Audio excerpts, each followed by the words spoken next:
Hey there, Radiant Leaders. This is a teacher overview for you regarding two lessons. Lesson number 1, the Trinity. Lesson number 2, the Holy Spirit, and how we should be approaching this lesson in regards to teaching our kids.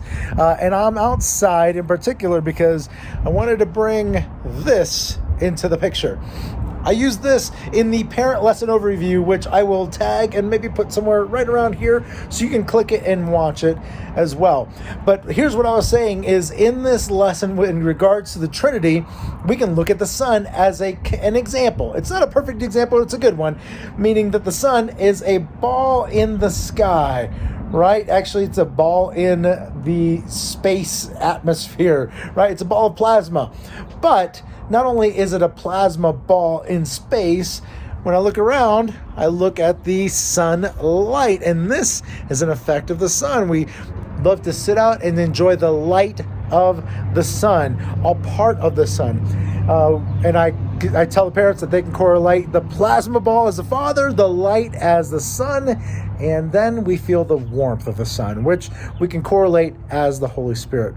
Here's what's really important is that we take the time to pray before this lesson so that we get the idea of the Trinity in our own hearts and minds as we get ready to teach the kids, because this is a complicated issue.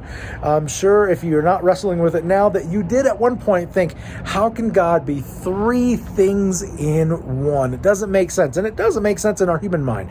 But this is one way. An egg is another example. Again, check out the video, you can see more. But I would love to encourage you to pray in this one lesson that you pray and ask the Holy Spirit to give you creative ideas as well as studying the material so that you're prepared to teach the kids. All right, here's the lesson overview for the next part, because the first lesson, it's a 1-week lesson that sets up the paradigm for everything else, which is 4 weeks on the Holy Spirit. And the Holy Spirit is like this wind that we're out here feeling, or you're not out here feeling, but I'm out here feeling. You can't see the wind, but you can feel the effects of the wind. You've heard Billy Graham share that, and probably heard it other places. The Holy Spirit, 4-week lesson. We need to make the Word come alive. Now, what's interesting is that this lesson series doesn't necessarily talk about the baptism of the Holy Spirit, and we will focus on that on the last day.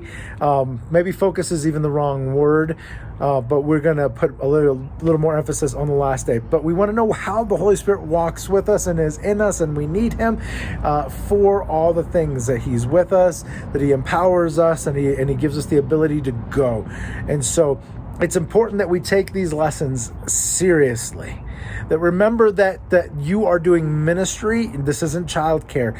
And in doing this, you're bringing the awareness of an aspect of who God is into our kids' lives. And so we want the Holy Spirit to show up in our classrooms and empower and embolden our kids to share the Word around the world.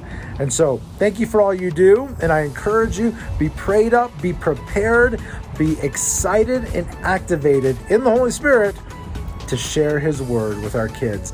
Empower parents and partner with families so that we can transform our community.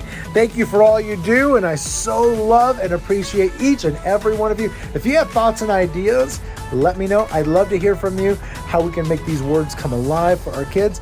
But that's your teacher overview for these two lessons on the Trinity and the Holy Spirit.